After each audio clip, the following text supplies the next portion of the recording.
বাঁচবো আর কয়দিন, থাকেন না নিজে ভালো, অন্যকে একটু ভালো রাখেন।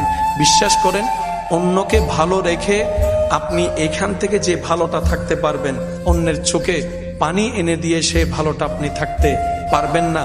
হয়তো জিত করে আপনি সাময়িক একটা জিতের আনন্দ আপনি হয়তো নিতে পারবেন, কিন্তু বিশ্বাস করেন, আপনার ভিতরে যদি বিন্দু পরিমাণ মনুষ্যত্ব থাকে, আপনি কারো উপর জুলুম করে কাউকে কষ্ট দিয়ে আপনি শান্তিতে রাত্রে ঘুমাতে পারবেন না।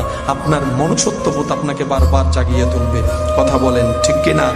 মনুষ্যত্ববোধ যার কাছে থাকবে, সে কখনো আরেকজনকে অন্যায়ভাবে কষ্ট দিয়ে ঘুমাতে পারবে না। সুখী কারা? লিস্টি যদি করেন, আপনাকে প্রথম নাম্বারে রাখতে হবে জগতের পাগল যারা, তারাই সবচাইতে সুখী। এবার পাগলকে জিজ্ঞেস করেন, ভাই তুমি সুখীদের লিস্টিতে এক নাম্বারে কেন?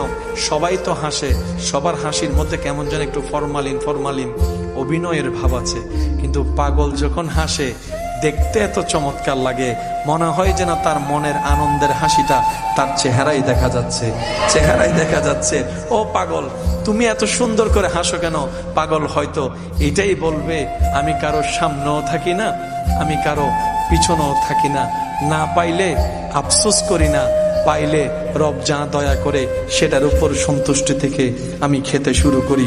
আমি মাথার উপরে ছাদ, ঘরের ভিতর একটা এসি খুঁজি না, যেখানে রাত সেখানেই আমি কাজ হয়ে যাই। আমি ডাইন বাম বুঝি না, সেজন্য তোমরা ইনকাম করে চলতে হয়, পেট চালাতে হয়। আমি পাগলের কোনো ইনকাম নাই, চাকরি ব্যবসা নাই, কিন্তু একজন রব যে আছে, ওই রাজ্জাকে আমাকে টাইমে খাওয়ার ব্যবস্থা করে দিচ্ছে। সুবহানাল্লাহ।